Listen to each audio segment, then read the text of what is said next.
नयाँ वर्ष 2083 नजिकै गर्दा तपाईँ आफ्नो गर्लफ्रेन्डसँग अथवा परिवारसँग साथीभाइसँग कता जाने सोच बनाउँदै हुनुहुन्छ?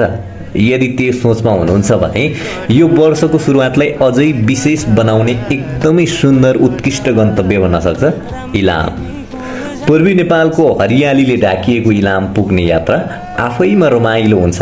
मेची राजमार्ग हुँदै घुमाउरो बाटो, चिया बगानको सुगन्ध र हरियाली दृश्यले तपाईँको यात्रा सुरु नहुँदै तपाईँको मन चित्छ।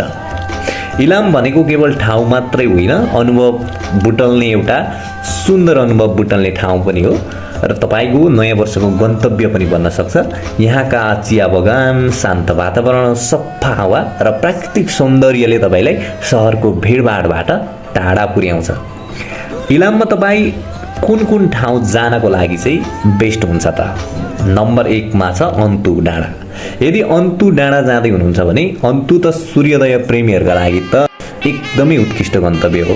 अन्तु डाँडाबाट देखिने सूर्योदयले आकाशलाई सुनौलो रङले भरिदिन्छ। बिहानको चिसो हावा र कञ्चनजङ्घाको दृश्यले तपाईँलाई मोहित बनाउँछ। त्यस्तै गरी अर्को स्थान छ माई पोखरी। धार्मिक र प्राकृतिक सुन्दरताको सङ्गम स्थान नै माई पोखरी हो। यो स्थान 9वटा पोखरीले बनेको यो क्षेत्र जैविक विविधताको केन्द्र पनि हो। यहाँको शान्त वातावरण र धार्मिक महत्त्वले मनलाई आध्यात्मिक शुद्ध बनाउँछ। अर्को स्थान छ सन्दकपुर। एडभेन्चर प्रेमीहरूका लागि त उत्कृष्ट गन्तव्य बन्न सक्छ। नेपाल भारत सीमामा रहेको यो स्थानबाट विश्वका अग्ला हिमालहरू एभरेस्ट, कञ्चनजङ्घा एकै ठाउँबाट देख्न सकिन्छ। अर्को स्थान छ पानीटार। शान्त, रमाइलो र प्राकृतिक सौन्दर्यले भरिएको ठाउँ। यहाँको हरियाली, ग्रामीण जीवनशैली र ताजा हावाले तपाईँलाई पूर्ण रूपमा रिल्याक्स गराउँछ।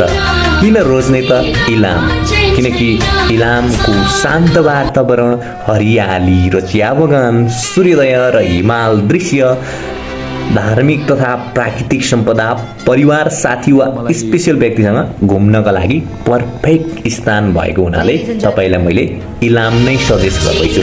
यस नयाँ वर्षमा भिडभाड होइन, प्रकृतिसँग नजिक हुनुहोस्, कोलाहल होइन, शान्ति रोज्नुहोस् र रोज्नुहोस्। नयाँ वर्षमा घुम्नको लागि उत्कृष्ट गन्तव्य इलाम। नयाँ वर्ष 2083 लाई यादगार बनाऊ, इलामको काखमा रमाऊ, आन्तरिक तथा बाह्य पर्यटनको विकास प्रवर्धन गरौँ। धन्यवाद।